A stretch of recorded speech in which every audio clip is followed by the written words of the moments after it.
I pledge allegiance to the flag of the United States of America and to the republic for which it stands, one nation, under God, indivisible, with liberty and justice for all.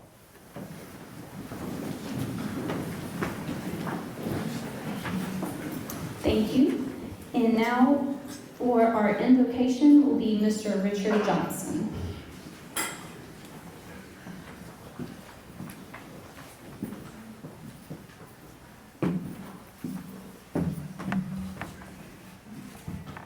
May we pray? O merciful and heavenly Father, once again we come before thy throne of mercy. We come this hour in the evening, our Father, to render unto thee some kind and sincere thanks.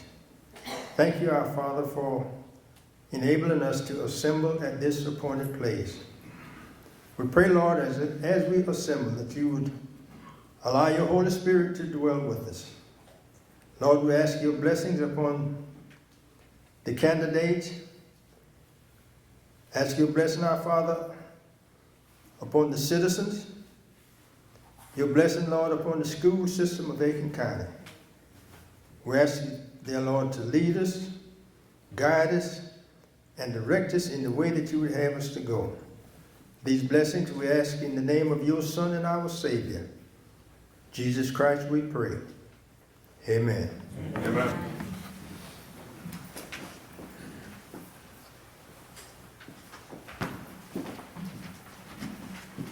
Next, I'd like to introduce our MC for tonight.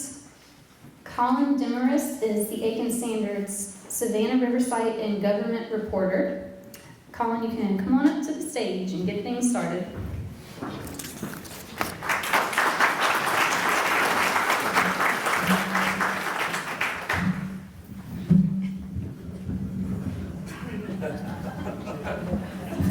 It's a little low. All right, can you guys hear me? Thanks, Holly, and hi, everyone. She kind of did my introduction, but I'm Colin Demarest. Like she said, I'm the Savannah, Riverside, and Government Reporter with the Aiken Standard, and tonight I'll be your forum moderator. Thanks for coming out. We believe participating in this sort of community exchange is very important. By way of background, and Holly hinted at this as well, there's a total of 10 candidates seeking 3 seats on the Aiken County School Board. That's District 7, 8, and 9. All the candidates are here with us tonight. The school board special election is December 10th, and we urge you to get out and vote. A quick explanation and rundown of tonight's rules. The candidates will be speaking and answering questions and have been divided based on what seat they're seeking. Each candidate will be called up to the podium here to give a 1-minute statement. Candidates, once you've given your opening statement, please take a seat behind your name card on the table. The candidates will be asked 4 questions total, the same 3 from me and 1 random from the audience. You have 2 minutes per question. The audience questions were collected before the event began and will be randomly selected and read aloud. No candidates were privy to the questions ahead of time, and candidates, Holly will be keeping track of your time. She has some warning signs. She's a bit of a stickler. If you go over, I will stop you.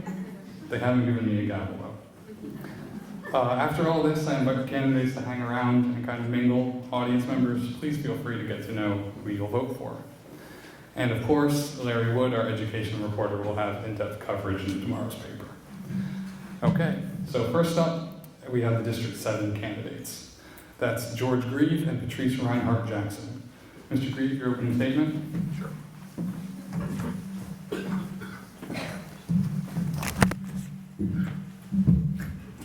Excuse me.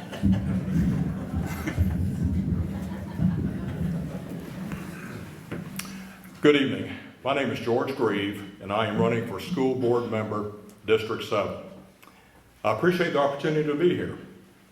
I grew up in North Augusta. I've lived in Aiken, District 7 for 34 years. Folks, I've got a passion for education. My mother was an educator for over 43 years. My wife has been a teacher and librarian for 25 years. Our son is currently an assistant professor.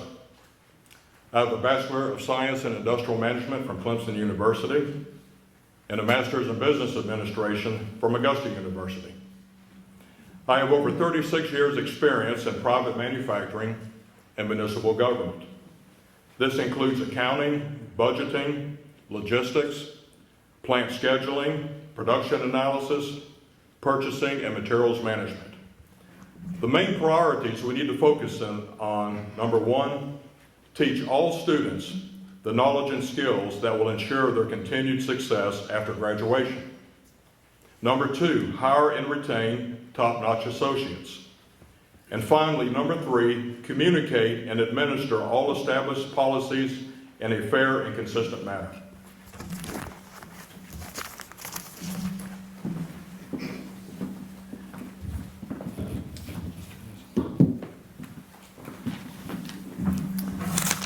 Up next, we have Ms. Reinhardt-Jackson. Good evening. I am Patrice Reinhardt-Jackson. I am a mother of three, all whom attended Aiken County Public Schools. And I am your candidate for District 7. I live in District 7. I understand District 7. And I am active in District 7. Because of this, I believe that I am the best voice for District 7. My objectives are to work with my colleagues and constituents for a school district that has transparency, inclusion, involvement, resources, and more focus towards special needs and special programs. Thank you.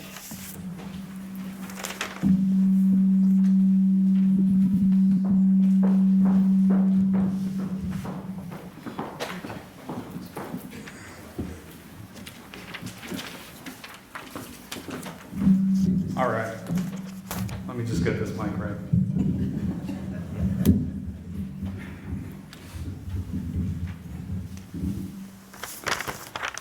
Thank you, guys. So time for the questions. Like I said before, you each have 2 minutes each. The first person to answer a question will be George, and then we'll just rotate. First question. As an elected school board member, what qualities or qualifications will you look for in the next superintendent? Well, first and foremost, you need a leader.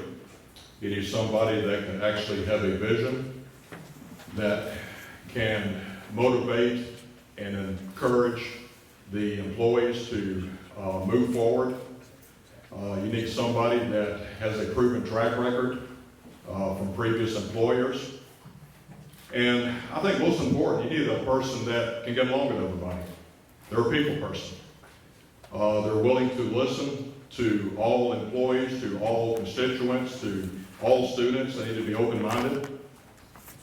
They need to utilize human resources to its maximum level in order to make the best decision possible.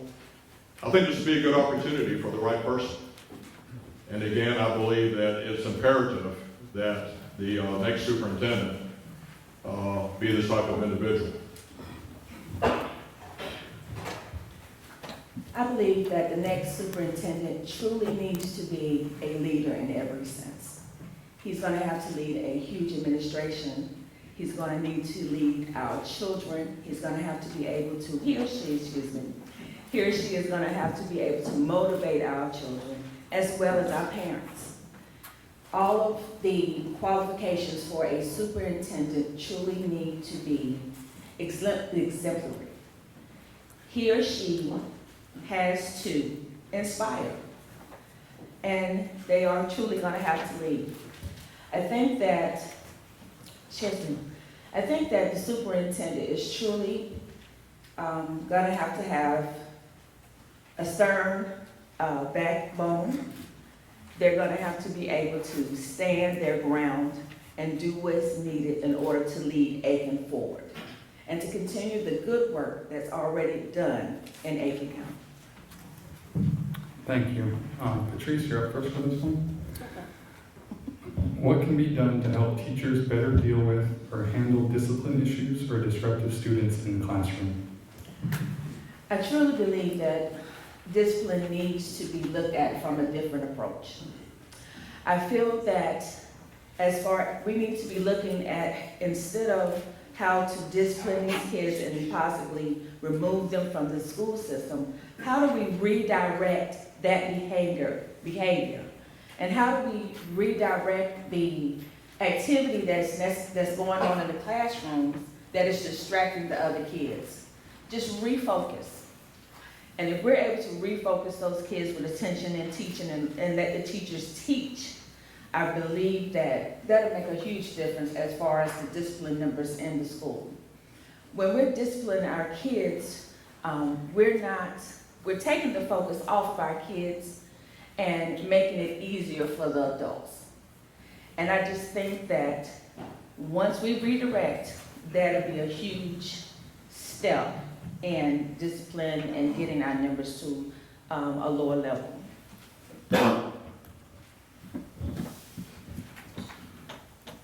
If you go on the school system's website, there is actually a copy of the discipline code. It's about, I believe, 38 pages, and it is very detailed.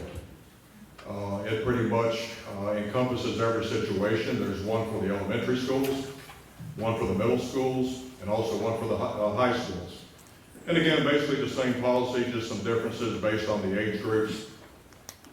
The main problem that's taking place, we've got the procedures in place. And I have interviewed a number of teachers, both retired and active, and their main complaint, including discipline, is the procedures aren't being enforced, they're not being administered like they should.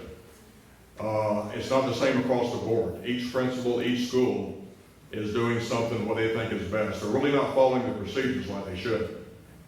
So I advocate that we need to kind of get back to basics. We need to look at the procedures, see if there are any things that need to be improved, any holes in the system, anything that needs to be rewritten. The bottom line is, I advocate we need to be fair and across the board in administering these procedures. Thank you, and George, you can keep the microphone. As the western part of Aiken County continues to grow, what can be done to ensure proper student distribution and education equity in schools? Do you believe the 2018 school rezoning was the right move? Concerning school rezoning, I believe that first and foremost, you need to look at the logistics of where the population centers are. And rather than have somebody travel 10, 15 miles, whatever, to go to school, they need to go to the school nearest to them. That school should have the adequate administration and teachers that, meets the standards necessary for that student. So again, I think we need to look at the zoning, we need to look at where the school and where the population centers are, and to, again, make sure that the school is within a reasonable distance of the students. I believe that rezoning is not a bad thing, depending on the situation. If rezoning is done in order to eliminate larger class sizes in certain schools, then yes, I am an advocate of rezoning.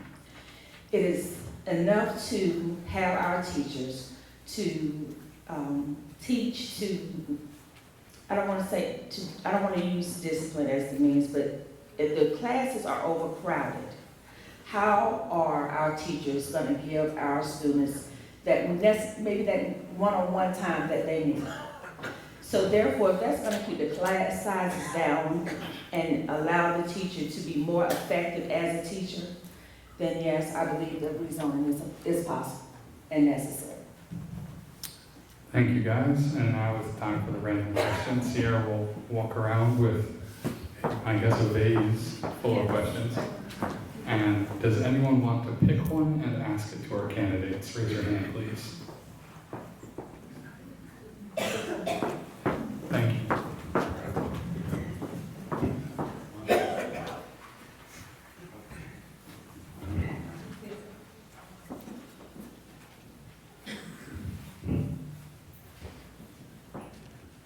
The question is, what do you think the school board should do to address bullying in the schools?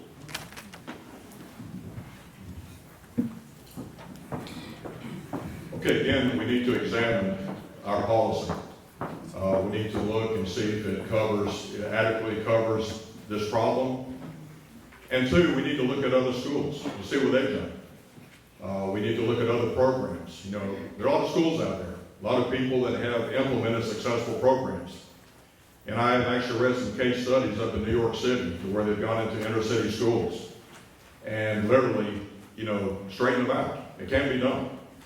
So again, we need to examine our current written procedures. We need to see if there's opportunities for improvement. And we need to look at other school systems and see what they've done. I believe bullying can be eliminated, and for me, this question is simple. As a former law enforcement officer of 17 years, I am fully against bullying. And every and anything necessary and effective that we can do as a school district, as parents, as a community, to eliminate bullying to the best of our ability is exactly what it is we need to do. So we just need to find the methods and the means to do that. Thank you, candidates. If you please return to your seats on the other side of the stage, and we get a round of applause.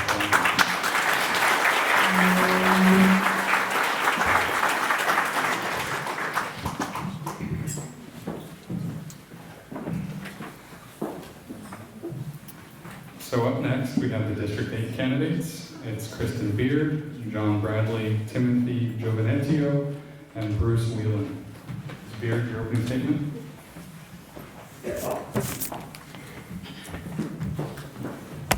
Not quite that tall.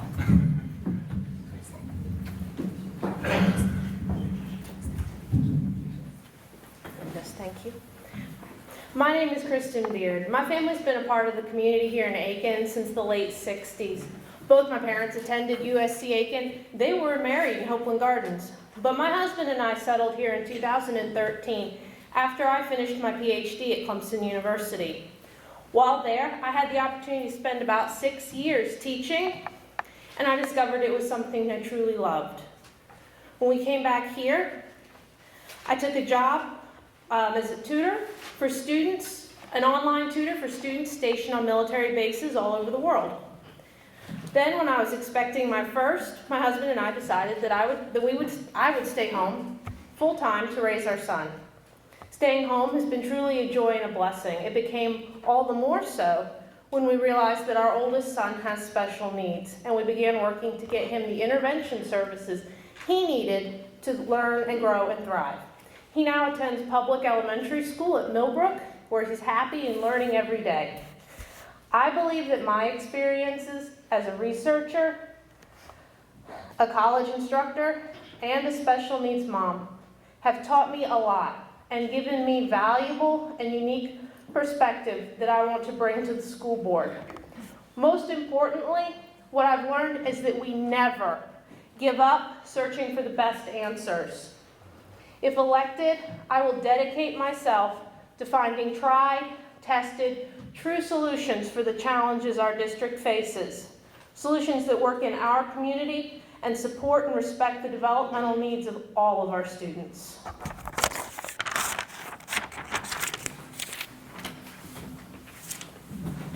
Thank you. Mr. Bradley, your turn.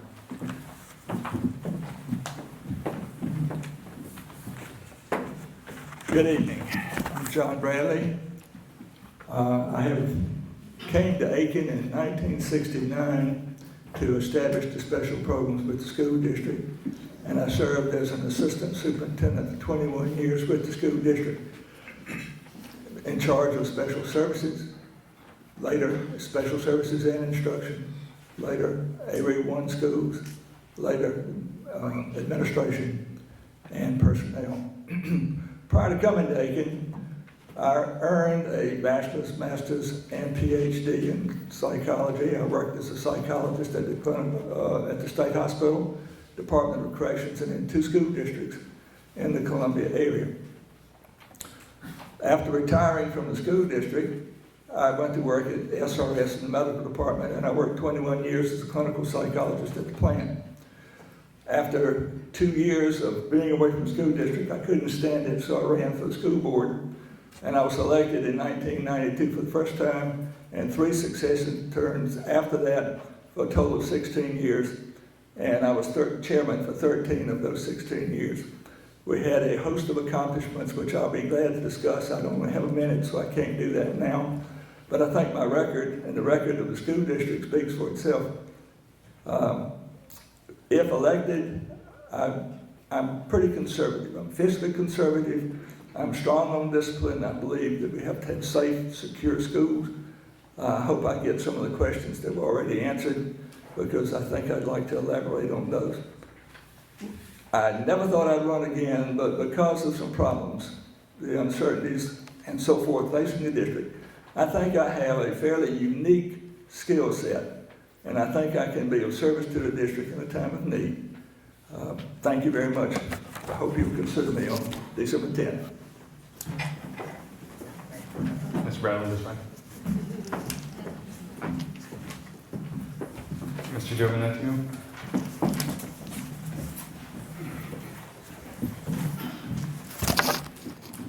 Hello, my name is Timothy Giovinetto.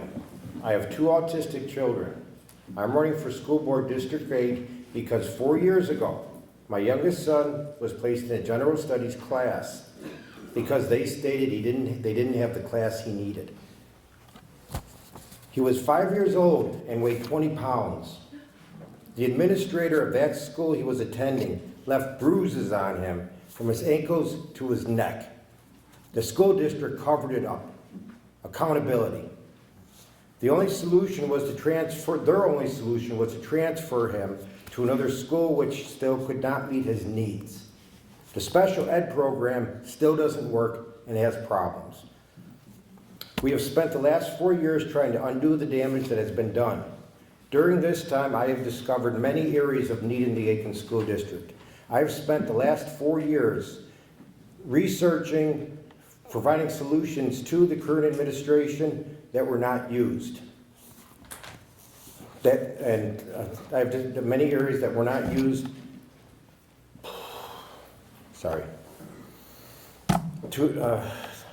Not just for special needs students, but for all children in the Aiken School District. The quality of education has to become the primary focus of the school district. I have researched highly successful teaching programs from other school districts that I would like to bring here to help all. Accountability needs to be a priority in this school district to ensure the best education, safety, and trust possible. A vote for me would put us on the right track to success. I will fight for your children as I still fight for my own. Thank you.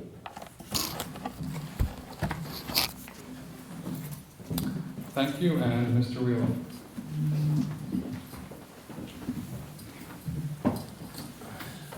Good evening. My name is Bruce Whelan. My son called me this afternoon and asked me if my 1-minute speech, how I was doing with it, and I told him I've been working on it all afternoon and I have it down to 4 minutes and 22 seconds. Bare bones. No, seriously, I have 4 degrees, my highest being an EDS, which is an educational specialist, which means I'm certified to be a principal or a superintendent. My work experience, I've been in Lincoln County, Richmond County, Columbia County, Aiken County. I've been a teacher, I've been a coach, I've been a guidance counselor, and I finished my career at Limestone College as a college administrator. The thing that I bring to the board is difference in philosophy, in diversity.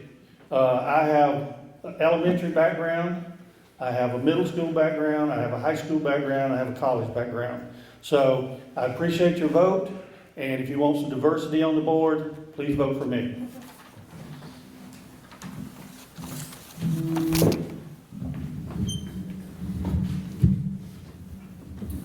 All right, thank you, guys.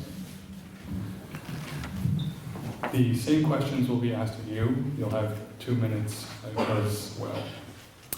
Kristin, you will be speaking first. Oh, no, the other one. Thank you. you. All right, so the first one. I can ask it again. Sure.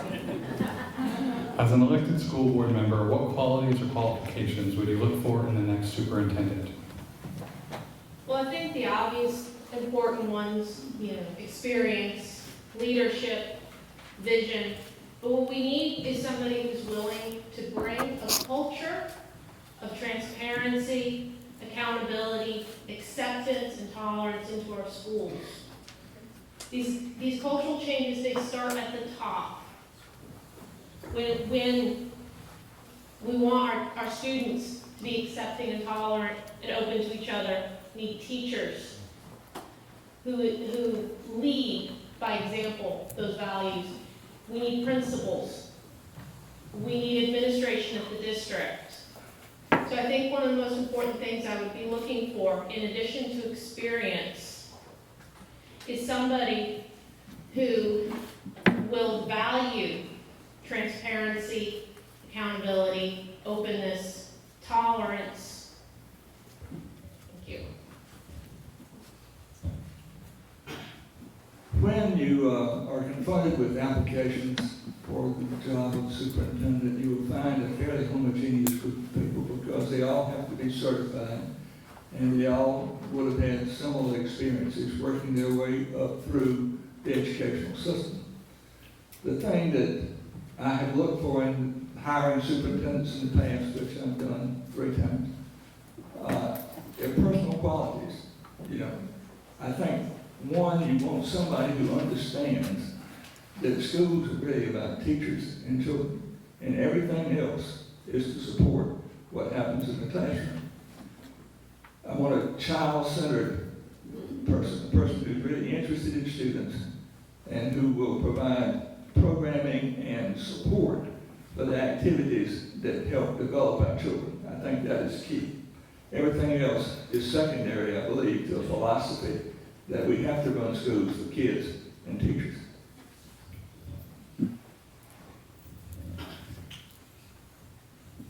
Question again? As an elected school board member, what qualities or qualifications would you look for in the next superintendent? First of all, honesty and accountability. A superintendent needs to understand that, number one, he works for the school board, who works for you. If you have a concern that you bring up, and then they pass it on to the superintendent and nothing's done, that's wrong. A superintendent not only answers to the school board, he answers to you. Honesty, integrity, and right now the existing one has gone to other states to recruit teachers for us. He's gone to New York State and Ohio and Pennsylvania. He's seeking out some of the best teachers we have, even though he's only an interim superintendent, that is something that I would want to see. We want to attract the best teachers that we can to Aiken to supply our children with the best education possible. He also needs to look at different teaching techniques, adaptive learning, not afraid to change a program if something doesn't work, and to go completely to the extra mile to get the mission done. Just doing it with numbers and saying, well, it's close enough, is not what I'm looking for in a superintendent. I want someone that's knows what he's supposed to do, understands the needs of the children, the safety of the children, understanding that a teacher teaches children, not a school building. And then to go on and provide the training to the teachers, as well as the support staff, the principals, to meet the needs of all the children. Thank you. I believe you need to have a good leader. And within a good leader is someone who will listen and evaluate what programs you have. And the ones that are successful, we keep them. Ones that aren't successful, we get rid of them. And we need a superintendent that is teacher focused. Our teacher morale today is probably the lowest it's been. And we need someone to come in and have the backs of the teachers Because they're the ones on the front line, they're the ones in the classroom dealing with students every day. Thank you. If you could pass the mic down to John, he'll be the first to speak this time. What can be done to help teachers better deal with or handle discipline issues or disruptive students in the classroom? I think that the administration has to support teachers in the classroom. I think it's the board's responsibility to monitor, review the discipline code which is in place, and to ensure that the administrators support teachers in disciplinary matters. I think this has been a failure in recent years, from what I hear from teachers at least. I think that we cannot tolerate disruption, misbehavior, misconduct on a repeated, recurring basis. We have to look for alternatives, ways of dealing with these children. I'm not suggesting that they be expelled, but I think the district has in place a hearing officer who really functions as a prescriptive individual who develops individual programs for children who are not suited or handling regular classrooms very, very well. I think this is a wonderful idea. How well it can be done is, again, unfolding, and I think from what I hear, it's working fairly well. But I don't want to hear a teacher tell me that she's been told by the principal not to send the kid to the ice. I mean, I just don't think that gets it. I do think that one of the major functions of the school board is to ensure that we have safe, secure, comfortable environments in which to teach children and for children to learn. I'm a psychologist. I'm mental health oriented. I understand the forces that come to play on children that cause them to misbehave. I would like to see programs in place to help address those needs, but it has to be done not at the expense of 20 other children.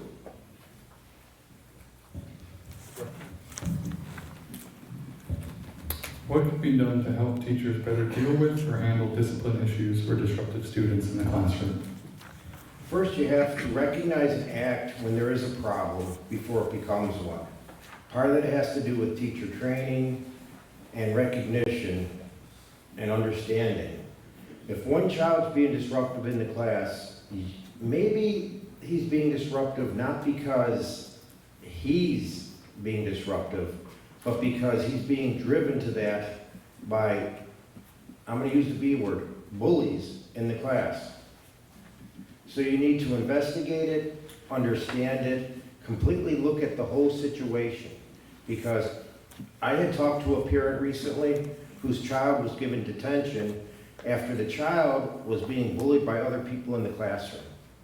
The other people weren't punished or anything, but the poor child who finally stood up for himself, that's where the investigation has to come in.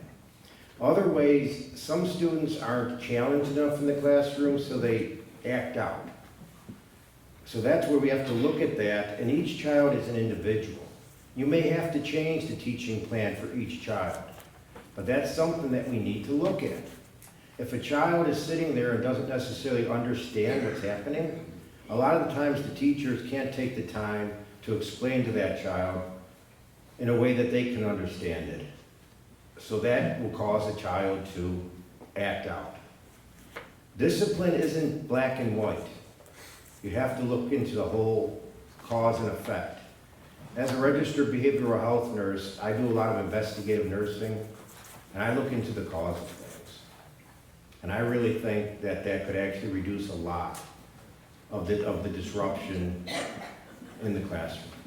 And discipline would follow through according to the policies. Discipline has to be coordinated from the top all the way down to the classroom, and we don't have that now. Every school, I think George mentioned it, every school is doing something different. We have a code of conduct policy, but every principal is doing kind of their own thing. Not to say they're doing it wrong, but they're just doing it different. And we need to get everyone on the same page. Also, we need to talk with the students more, get those students out of the classroom, get them to the guidance office. I'm a former guidance counselor, and we need to use the guidance counselors more. Use them first. Then, if they don't want to follow that, then we have to go to the next step and see what we can do. But we need a coordinated effort from top down, from the superintendent to the principal to the teacher. Everyone has to be on the same page, and we're not on the same page now.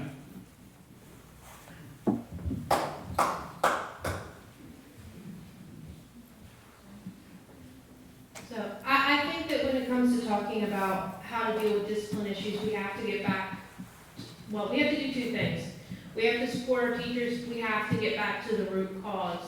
So I support the implementation of, or expansion of socio-emotional curriculum to help students learn how to deal with those big, difficult feelings that every child experiences. But with 65% of our children in poverty, over 400 children last year identified as homeless, some of them have some really big feelings. And those children, and all our children, need support. Our district has 24,000 students. We have 4 social workers. We have 6 special needs counselors and 71 general needs counselors. That's not a reasonable caseload for any of these professionals. This is not the support that teachers need. This is not the support that administrators need. This is what puts us in the position of an administrator telling a teacher, I can't do anything, please stop sending them to me. So we need to support the teachers and support the students by making sure that we have access to mental health professionals that students need, make sure that we have socio-emotional curriculum to help students who don't know how to deal with their big feelings learn how to deal with their big feelings. And when students develop those skills, the students will be less inclined to act out, and our discipline problems will be reduced. If you could pass that down to Timothy, he'll go first. As the western part of Aiken County continues to grow, what can be done to ensure proper student distribution and education equity? Was the 2018 school rezoning the right move?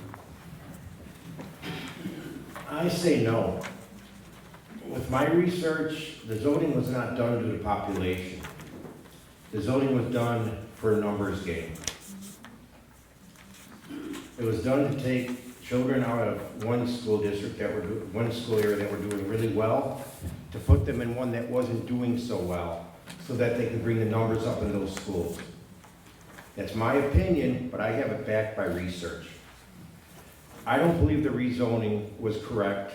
There are other ways that we could have addressed it. Children need to go into the schools that are in their neighborhood. East Aiken is zoned now for what was Rosemary English's zone. Yet the kids in our district go to that school. Rezoning is not an answer. If you need to build more schools, we'll build more schools. We'll expand the ones we have. We'll expand the teachers, we'll encourage the teachers, we'll support the teachers to address the different student populations and an increase in populations. The key is to have the least number of students in each class, thus ensuring the success of these students, because now they can have more time with the teacher for the attention. So rezoning, it has to be done by the school board. It just can't be done by one school board member. So remember that. As if I get elected, I will do everything I can to correct and remedy this in a way that works for the families and the children. One of my platforms was to rezone. I've heard from many, many people in District 8. They're really upset about the rezoning. They bought a house to have their children go to a particular school, and then all of a sudden that zone changes, and they're angry about it and they're upset. They do not understand why they have to pass the school that the child formerly went to go to one that they've been rezoned to. So if I'm elected, that's one of my priorities, is to work with the existing board and to work and get that zoning placed back the way it was. Could you pass that down, Kristin. So I live in Gatewood, so I'm deeply sympathetic to the anger and frustration that families felt when their houses were rezoned. My house was one of the houses affected. However, I don't think it's a good solution at this point to undo the rezoning efforts. Moving children twice in 3 school years would be massively disruptive. The other thing we have to consider is that redoing zoning lines is simply going to be a fact of life. Our population is going to grow. Well, hopefully, as Aiken thrives as a community, our population will grow. Our population density and demographics will shift throughout the county. This is going to necessitate us redrawing lines to ensure that our schools are not over capacity. When our schools go over capacity, our classes are too large, our facilities do not comfortably and safely accommodate our students. We have children eating lunch at 10 a.m. Now, I don't know if we have any schools that got that bad, but I know that we've got schools that do lunch before 11. So, redistricting is going to happen. I think the solution here is not to undo redistricting. It's not to swear off ever redistricting. The solution here is to make sure that every school in our community is a good school, is a great school, is a school that any parent would be happy to have their child attend.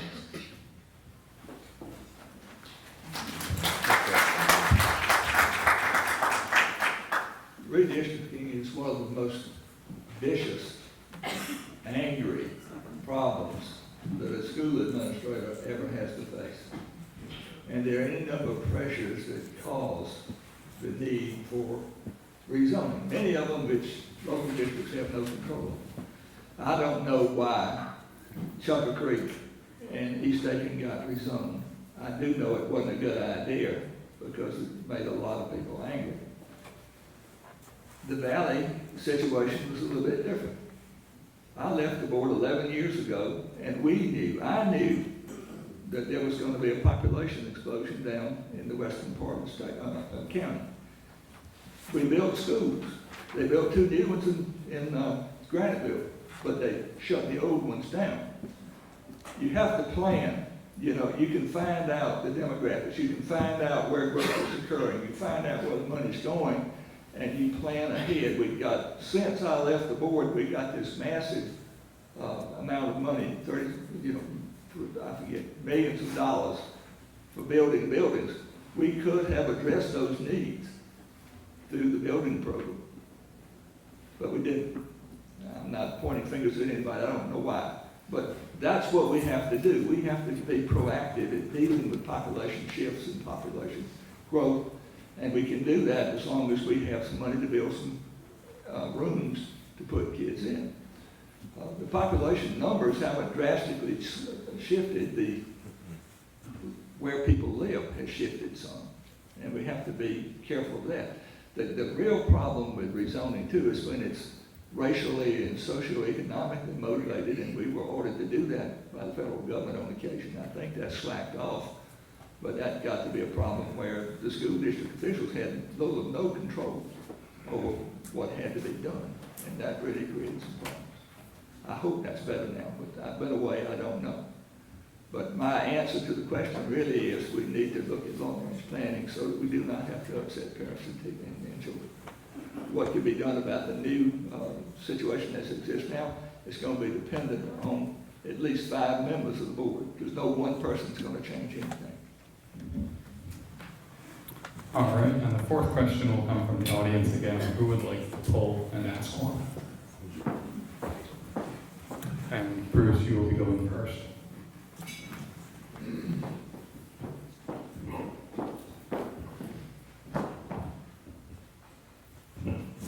The question is, what school improvement and construction needs do you think need to be addressed?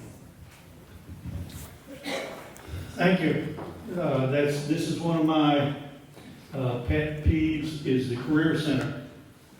Our Career Center has not expanded very much in many, many years. We need to have a Career Center. Why can't Aiken County have a state-of-the-art Career Center? Why can't we be the top of the state with our Career Center?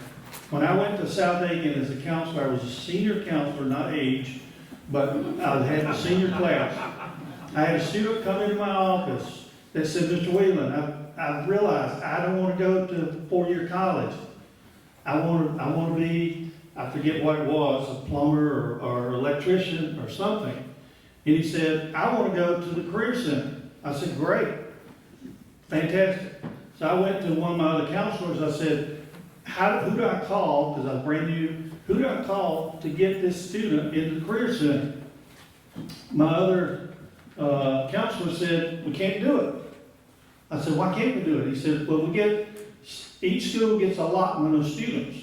South Aiken, we only got 5 students. 5 students could go to the Career Center in that particular area. I said, you're kidding. I said, what about number 6? Well, sorry, they can't go. So that's what we're dealing with. And why can't we be the state of the art in career centers? That's my question. We need to do animation. We need to do things that I don't even know. We need to do them. Okay? And why don't we be first in something? Why don't Aiken County, why don't people come to Aiken County and say, hey, we want to look at your career center?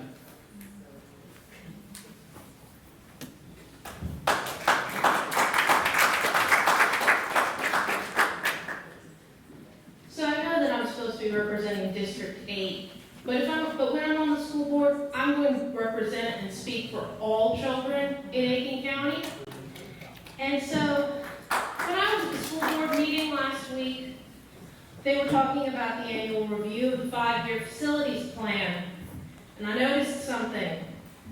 Wagner Sally is slated for renovations starting hopefully in the 2024-2025 fiscal year.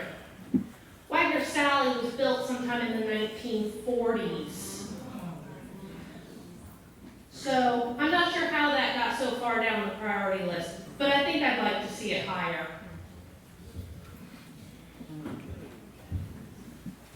There is a 5-year plan. There has been one that it rolls over every year. It just started about 30 years ago.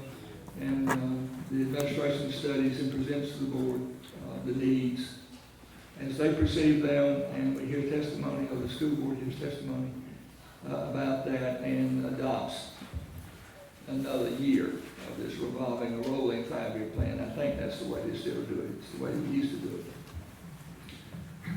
I can't sit here tonight and address the adequacy of that 5-year plan. I'll tell you whether it's good or bad, because I haven't seen it in quite some time. But as a school board member, I would certainly be involved in looking at that and studying the needs. And then again, I'd go back to my last answer. I would sure build into that 5-year plan any anticipated growth out there. We know it, like I said, we've known 11, 12 years that there was growth occurring in the western part of the county, and really didn't get around to addressing it. You have to balance, too, the needs of the majority of children. You know, Wagner Sally has 250 students. Not that they don't deserve a good school.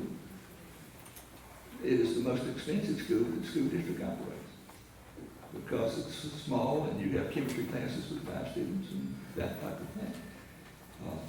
I even talked about trying to consolidate Ridge Spring and Wagner Sally. That's rezoned. And you think I didn't hear about that? I can drop that real quick. But this is the kind of thing that school board members have to do. There's no quick, easy answer. You have to study the plans, and you have to plan long range and look at the needs and the changing needs and this type of thing. So rather than try to give you some kind of answer tonight about what needs to be done, I would say let's really get in there and look at the 5-year plan and see how adequately it addresses the plan's needs. There's a thing called common sense that I really haven't seen a lot of in the 4 years we've been here.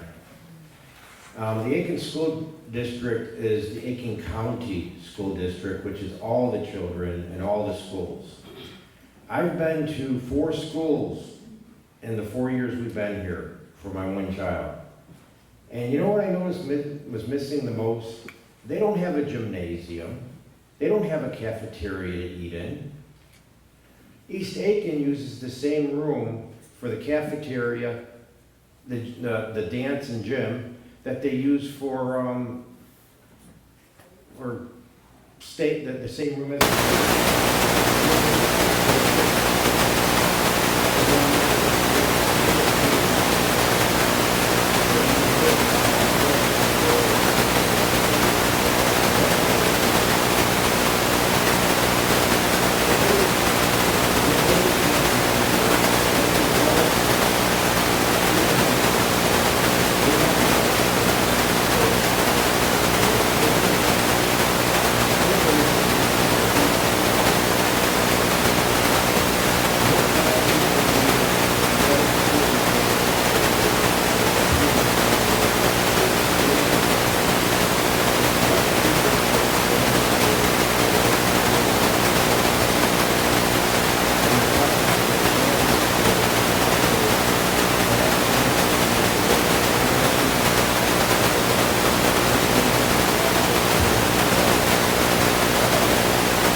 Thank you, candidates. If you'd please return to your other seats on the stage, could we get a round of applause for them?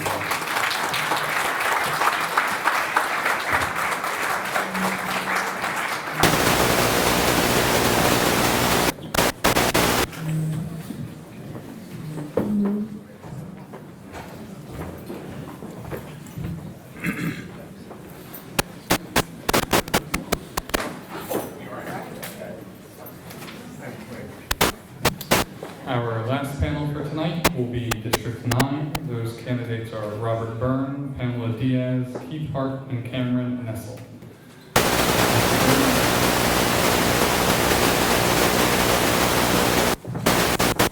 I'm adjusting the mic. Getting these people sitting here for a while. You want to stand up. I don't know about y'all, but I get stiff after a while.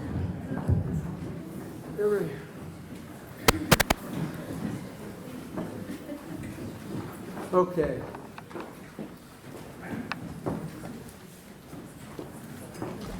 Aiken County Schools, in my opinion, are moving in the right direction. They've begun to take continuous steps to deliver world-class educational opportunity for the students. To continue that, which we must, we need school board leaders who will work together collaboratively. They will work together among each other, and they will work with the administration. I am such a leader, with a calling to deliver on continuing the positive direction, and with undergraduate degrees and graduate degrees earned with distinction in economics, in accounting, and in theology, I have the foundation to deliver. With demonstrated success, working for 25 years in industry, and then serving the church, serving currently and in the past on numerous boards of trustees, I have the experience to deliver. The skills learning and practice, building foundations to respect others and work with others to solve problems. I have the tools with a passion, growing a sense of calling to run for the school district.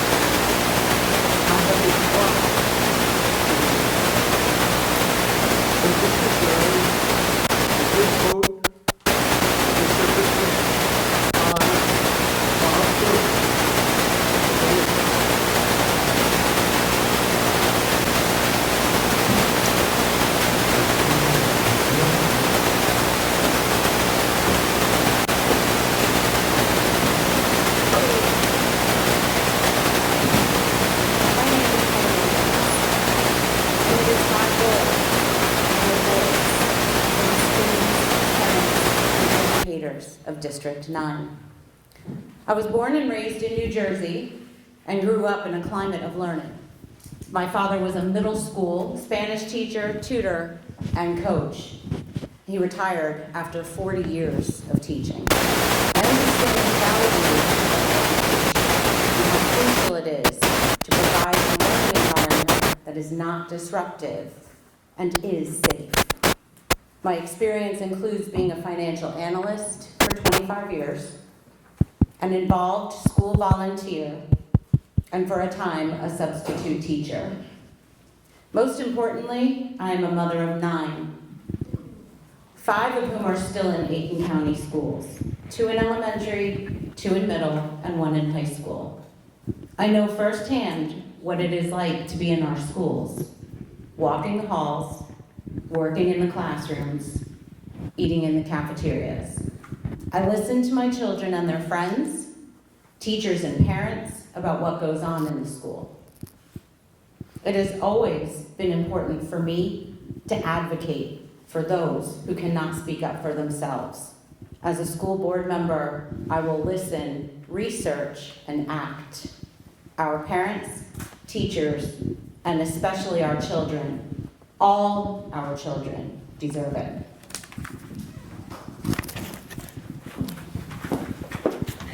Mr. Hart?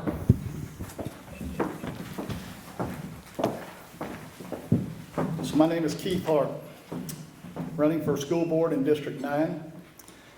I don't have a PhD, but what I do have is 56 years of experience in Aiken. I've got 35 years of being a parent, and I've got 13 years of being a grandparent. And my children, myself, and my grandchildren all go to Aiken County Schools.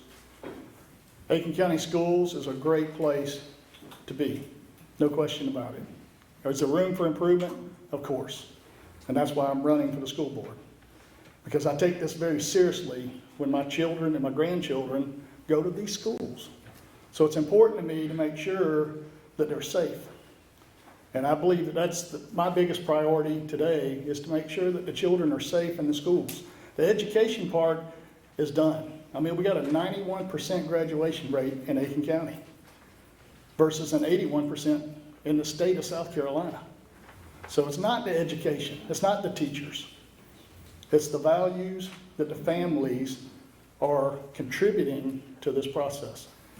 And when you have your children going to a school and they come home hurt or upset, they can't study and do their jobs in the future. So that's what we need to do. That's what we need to do as a school board. So the most important thing again is, I don't want to leave a legacy for myself. I want to leave a future that will take over and do the job that we need them to do. That's it. Thank you. And finally, Mr. Nessler.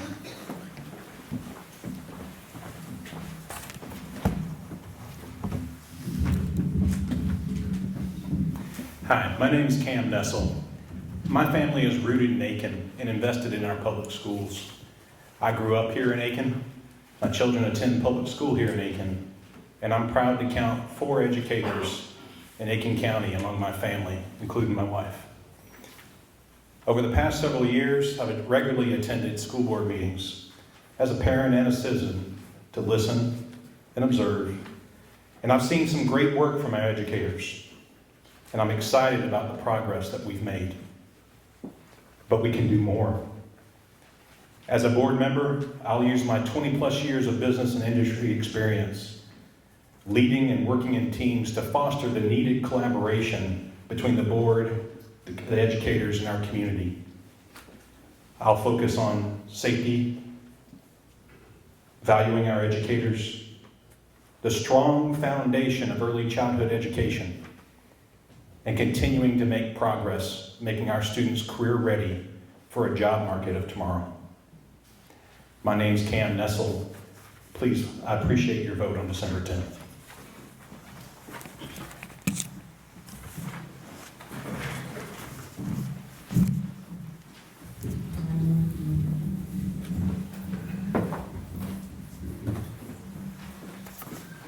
Okay. Robert, you're going to start. The first question, same questions, and you guys are going to have 2 minutes. As an elected school board member, what qualities or qualifications would you look for in the next superintendent? Short story. The best operations manager I ever worked for when I was in industry understood where the product happened. It happened by the people in the plant who did the machining and wound the coils and made motors. So when we had a problem, he didn't go to some conference, he didn't go to people who had done research on how you make motors. He went to the people in the plant and said, what's the problem and what do you think we need to do? I want a superintendent who values teachers at that level and spends time with the teachers to say, how can I support you? You don't need to go to a conference to figure that out. You need to talk to the people who deliver the product. In this case, the product is education for our children. So that's the first quality. And what does that lead to? You lead by example. You show people that they matter by spending time with them. Remember what we used to say to our kids? How does a child spell love? T-I-M-E. I want a superintendent who shows teachers they matter by spending time with them. All the other qualities, as was said earlier by Dr. Bradley, you kind of get a homogeneous group. But show me those personal qualities where a teacher knows, where a superintendent knows how we can educate kids to the maximum of their ability, and then we've got the right man or woman for the job.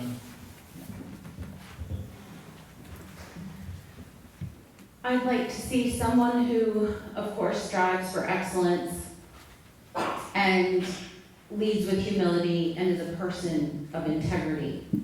The person, of course, should be a leader. We need someone who can take the ideas of the board and also the needs of the teachers and combine them both and do a good job of it.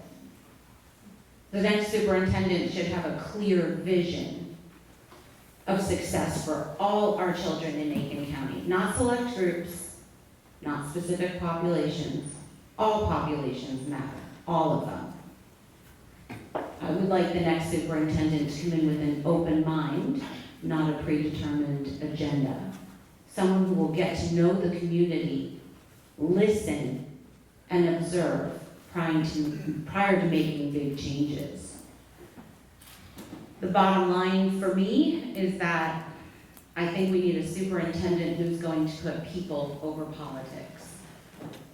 If a superintendent behaves with integrity and humility and makes decisions based upon true heart motives, not selfishly, then I think that we can be even more successful in our schools. We are on that path, but we need to get a jump start and get over the hump. And I think if we find the right person, we will be able to do that. So the superintendent role in the county school systems is a very important role. We need to all make sure that we're applying input to that process. So on the school board, we need to be asking the parents and the teachers what they want in a superintendent, not just what the board wants. We represent you guys. And so town hall meetings should be held to get your input, to make sure we're picking the right person and not get into a hurry. We've got a fine gentleman doing the job right now. We need to make sure that we take the time to get the right person. But it does need to be somebody like all the other candidates have already told you. We're all in the same boat. We want somebody that's transparent. We want somebody that's got a lot of integrity.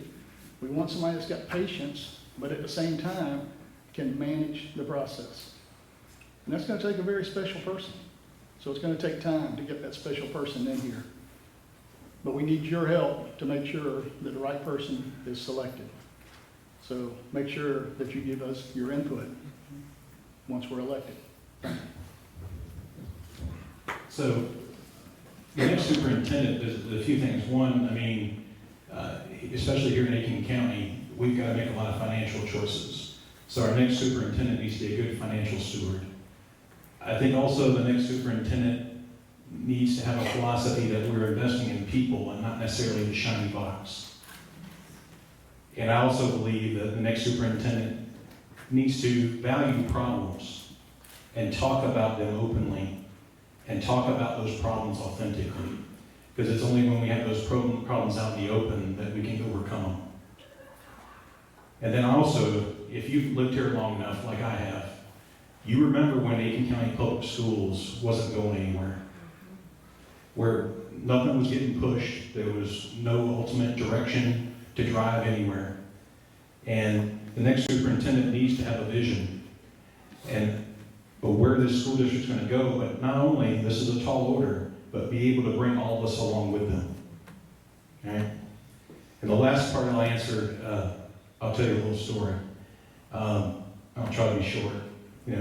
So my mom, she taught over a 50-year span, and she did a lot of things. In the 60s, she volunteered to teach at Booker T. Washington High School in Columbia and did her part for integration. In the 1980s, she advocated for various children's health issues on the state level successfully. And what I mean by that is she was never afraid to do the difficult thing. And after I was born, she launched the Adult Education Day program in Aiken County. And it was year-round, and I would go there with her in the summertime. And she'd have students learn to read, some people just trying to finish high school with their GEDs. And, I remember being in that little 4 or 5 room house across from Hunt Village and learning the lesson of how education can help students improve themselves. And that's what she taught me. She taught me the promise of public education can help every student reach their potential. And that's what I'm looking for in the next superintendent. A superintendent that's going to fulfill the promise that for public education to be the hand up for every student to improve themselves. Pam, you're up first. What can be done to help teachers better deal with or handle discipline issues or disruptive students in the classroom? I think one of the first things that we have to do is adhere to and enforce the code of conduct. We have a code of conduct in place, but I'm not sure that we enforce the discipline as was intended. The other thing is that I feel like, based on what I've heard from teachers, that there needs to be a common universal language. Horseplay in one school could be defined as something in another school. And so when teachers are putting in their discipline referrals, they may mean different things. So I think explicit definitions of the different types of discipline issues is needed.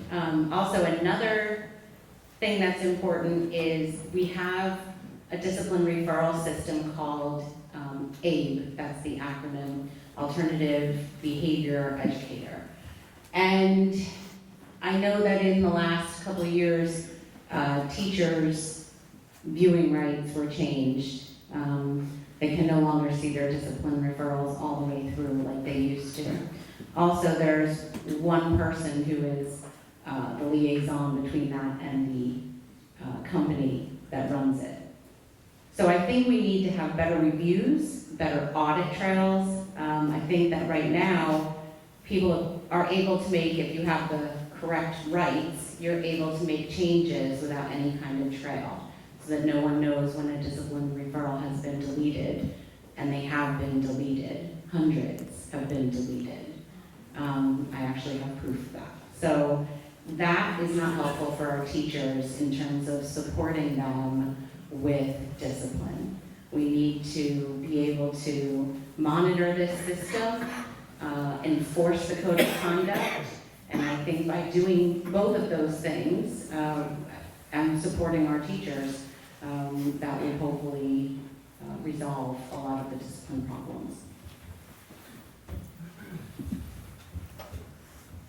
So discipline is a tough subject. When I was in elementary school at Millbrook 150 years ago, I jumped on the back of the milk truck and rode it out of the parking lot. Unfortunately, the milk truck was parked right outside the principal's office. So needless to say, I wasn't the smartest elementary school student, but I learned a valuable lesson when I did that, because the principal took care of some serious action on me, and then she called my parents, and they disciplined me again. So I learned a very valuable lesson. So discipline is not just for the school and the educators. It's got to start at home. And so that's what we really need to try to reinforce. There's a lot of people that will tell you that at Kennedy Middle School, when I was there playing football, the coaches had a wooden stick that they would use to keep us straight. And there's words in a great book that says, "Spare the rod, spoil the child." We can't do that. We can't beat our students. We can't do those things, but we can discipline them. And we have to enforce discipline in a true and passionate way, because we're disrupting the schools. Our children are getting hurt. Our teachers are getting bit. And it seems like we can't do anything about it.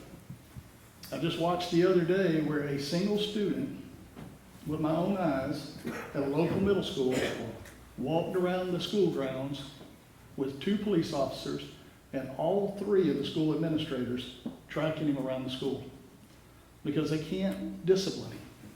Something's wrong with that process, y'all, and we need to fix it. And if you elect me, we're going to. So on this particular one, I think there's several things concretely that we could do. And I think this one is make sure we understand that there's a reason behind every behavior. And I'll tell you a short story, I mean, without names. So you can imagine, a student in 3rd grade that's acting out, hard to control, always disruptive, ready to get suspended or has been. And the problem gets identified eventually. The child simply is way below grade level in reading. And every time an assignment or something comes up where that child is going to have that demonstrated, that child would rather get kicked out of class than admit their problem. And sometimes the choices we make specifically for that one, where we've pushed, not at every school, but most of our intervention resources up to 3rd grade and beyond, that's something that could have been dealt with earlier and helped. So there's always a reason behind every behavior. Second, and this is a little thing, but Title I funds, schools submit plans for Title I funds to spend them different ways. It's not uniform school to school. And one of the things you can, and people do use the Title I's for, is to fund in-school suspension or a cool-down room, right? And I just think when teachers get to a point, teachers are tough. I'm married to one. They know how to manage a classroom. But when they get to a point where they need some help, and this child needs to be redirected and cooled down somewhere else, there needs to be a place for them to go. And that simply isn't true in every school in Aiken County. Third, I think there's a little theory that is around there called broken window theory that's used in different subjects. I mean, if you run a team or even policing and things like that, if you let the small things go, it leads to bigger things. So my example from high school is if you let kids walk around with a cell phone and not wearing their ID badge, that does lead to other things. And you need to, not in the right way, you need to address that. And folks know that this is a place where consistent application of the discipline code is applied. Last thing, and I'll say it real quick. I think it was last year, I was at a school board meeting. The good folks from Paul Knox Middle gave a presentation on restorative justice. Miss Liner in the back, I'm not picking on you, but she was part of the team that presented. And I remember walking away from that thinking, man, this is awesome. Referrals are down. They're getting community kids to feel like they're part of the group. And are we doing this now anywhere else in Aiken County? Not really. But why? Because I think you have to be committed, and we have so many initiatives that I think teens and educators are too tired to see things like that through if they're not truly committed. And I think we've got to take a hard look at potentially having too much on our plate and too many initiatives and focus on the critical few.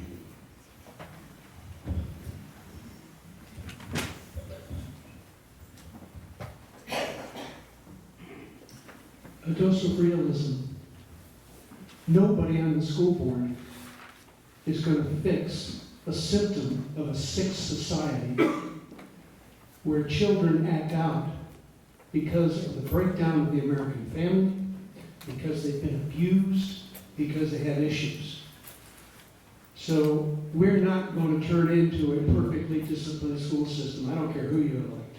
But what we're going to do, if we apply the policies, which by the way is what the school board does, we don't deal with day-to-day issues. We can only act as a body legally in South Carolina. No individual member can do anything on their own. That's considered unethical. And then we set policy. Once you set the policy, then we got to hold the administrator's feet to the fire to see that it's applied, as it has been said, uniformly. We want to offer world-class educational opportunities for all students, which means we're offering the opportunity. If a child is unruly and can't take advantage of that opportunity and acting out, then we have a responsibility, according to the policy, to remove that young woman or young man so that the majority can take advantage of the opportunity. Now, when you do that, we're not flushing those kids down the river because we don't know what kind of background they came from. I tell you, I work as a guardian ad litem. I've seen abused kids. So we still have to be sensitive to those kids. We have to have, as has been said, more psychologists, more services, so we can help those kids to behave in a different way. That's how we can begin to deal in our schools, and we'll do this continually with continual improvements, with discipline. But don't fool yourselves. We can't fix the illness we have in our society. We can only try and deal with it to see that our kids get opportunities. Keith, you will be answering first.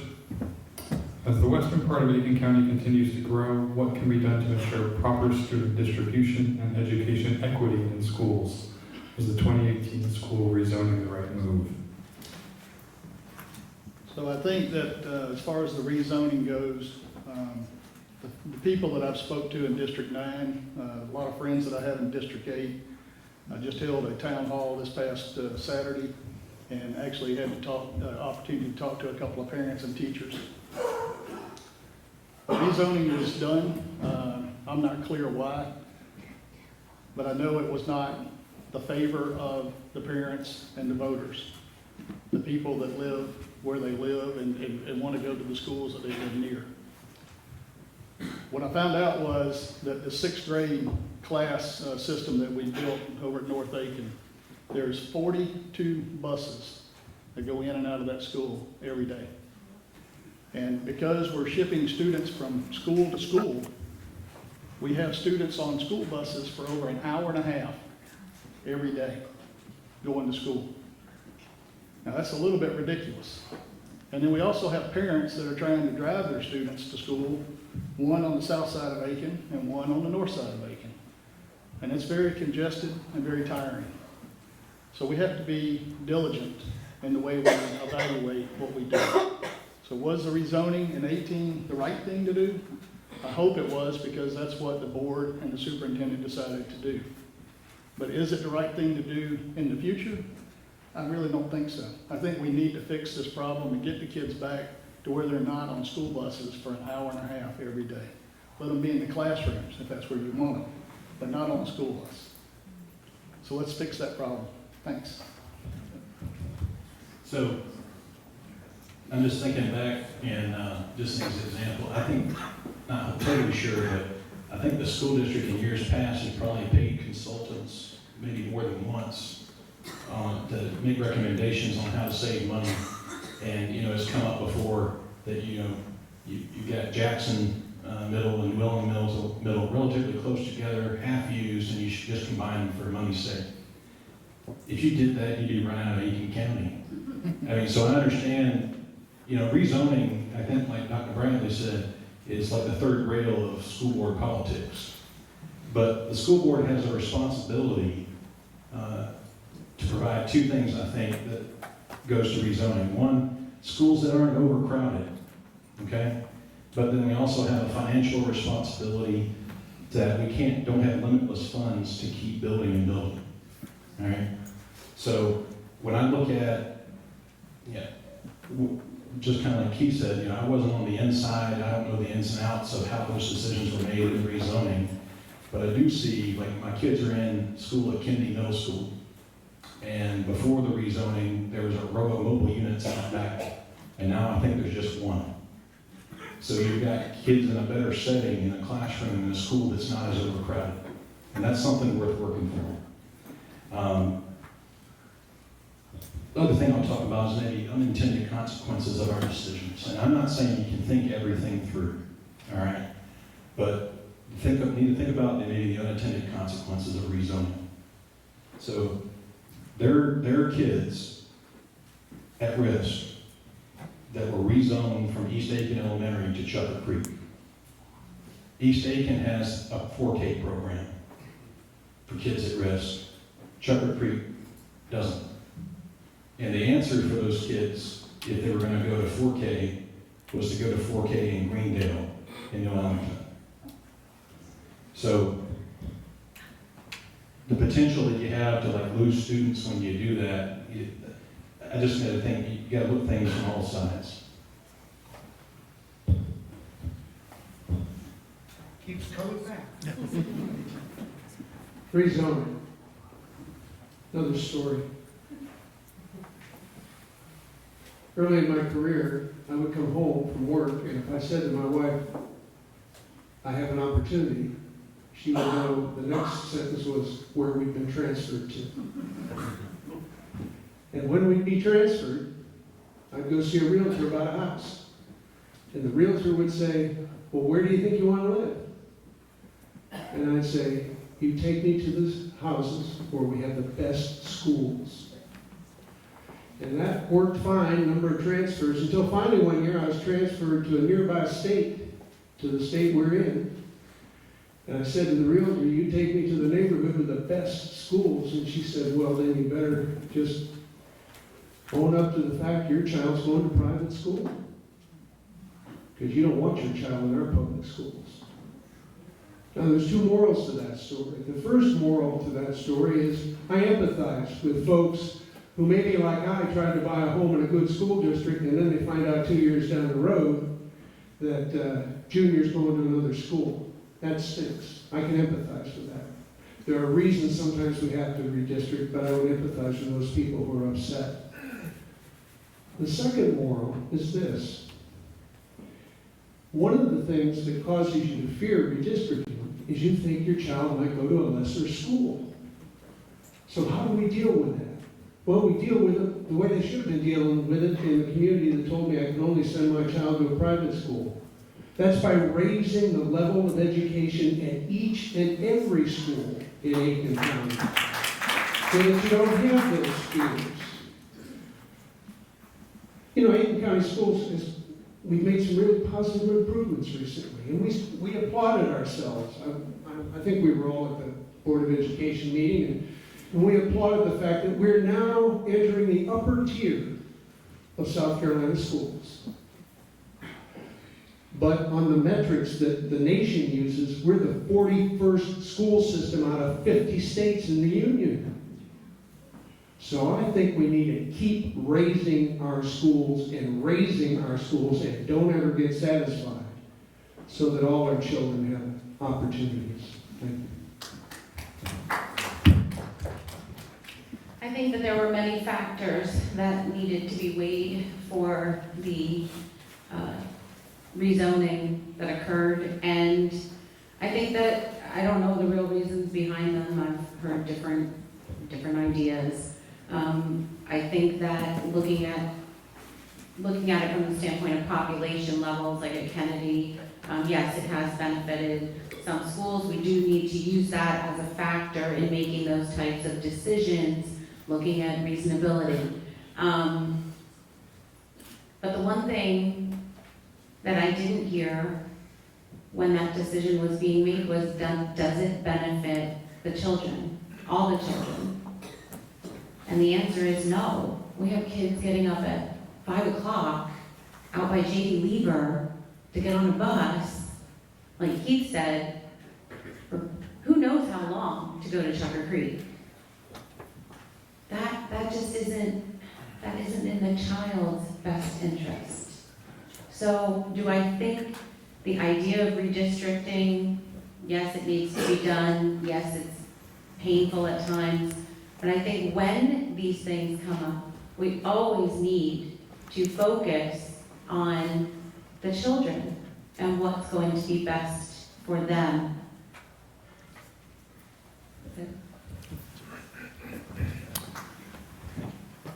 So now the final audience question of the night. Who wants to pick it and read it?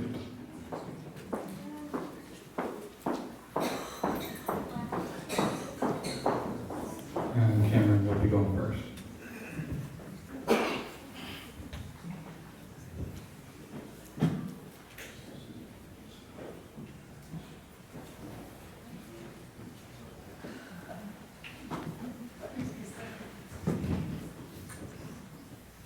In an evolving job market, what would you do to help our students prepare for making a living when college isn't the right path? Thanks for that question, whoever submitted it. So I'll tell you what my thoughts on that, and obviously this is something that we, the board doesn't do personally, but the school district does.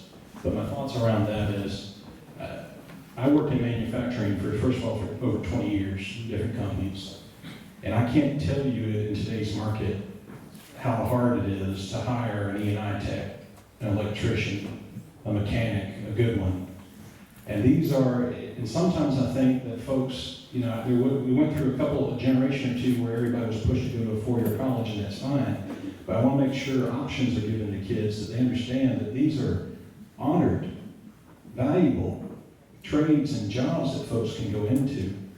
Now, how do we make that happen? The school board did recently approve some plans for further investment in the Vocational and Career Center. They're redoing a lot of it, they're expanding it. There's a lot of good work the school district's already done with apprenticeships and an Aiken Works program. On that end, I think one thing you can do is, just my perspective, the Career Center and Vocational and Technology Center works with primarily two high schools, in my opinion. I could be wrong. Aiken High and Middle Valley High School.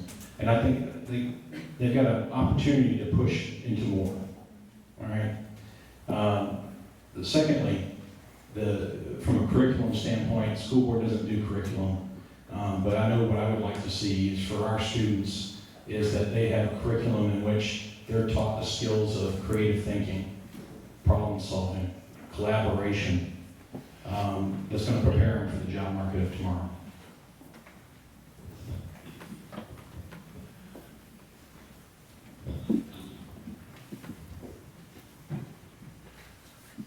When I went to school, you either went to college or you learned how to salute.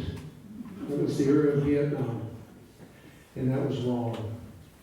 We're trying to train our youth, give our youth opportunities to do whatever they feel called to do.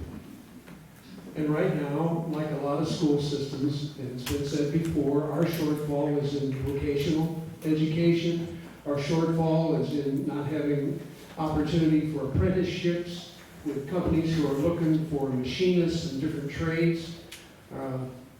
All of that needs to be expanded so that our youth know that educational opportunity is not just go to college or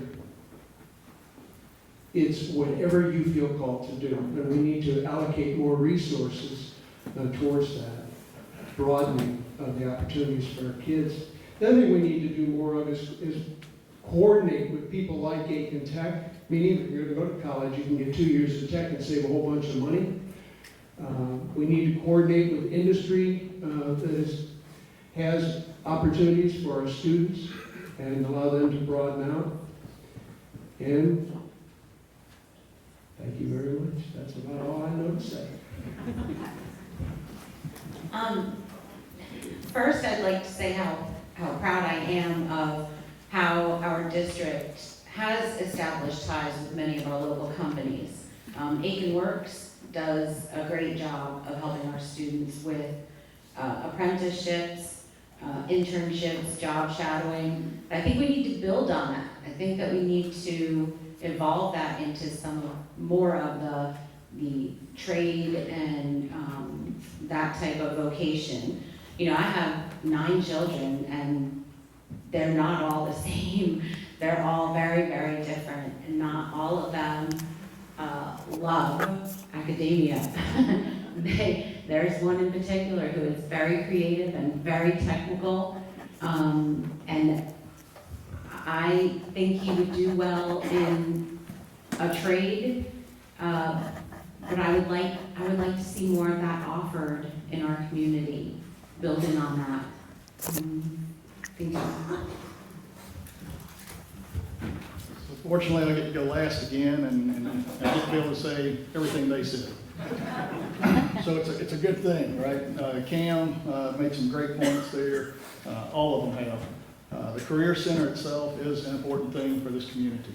The technical schools that we have, Aiken Tech, Augusta Tech, Denmark, all of those schools are aiming to do the right thing. I went to Aiken Tech a long, long time ago, and I've had a great career. And I'm happy with my career. I've done well for my family, done well for the community. Learning a trade is a special thing. If you call a plumber today or an electrician for your house, they're always booked up. And we need more of those guys. We need people that can come in and do work in your home and do it when you need it and not do it just because they can't get to it because they're so busy. So it's a great thing. The trades are a wonderful thing. And we really do need to try to reinforce that. And I know, as Pam just said, the school system itself is doing a great job today working with the technical schools, doing apprenticeships. Savannah Riverside does great things with internships, supporting the technical schools. So we just need to keep that going and help the students out so we can have the brightest future for Aiken, South Carolina. That's it. So that's that. Can we get a little round of applause?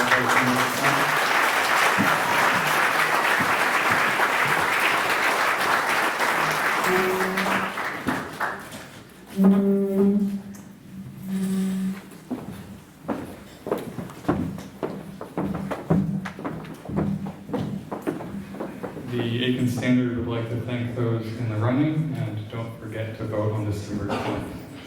Also, thank you to Mr. John Lamprecht, Public Education Partners, Mr. Richard Johnson, Tri-County Development, and the City of Aiken for making all of this possible, and a very special thank you to our events team who put this on.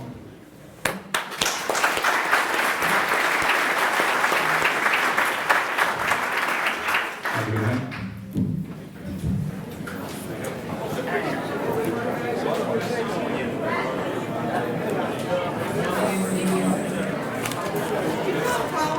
Thanks, I'm getting better with age.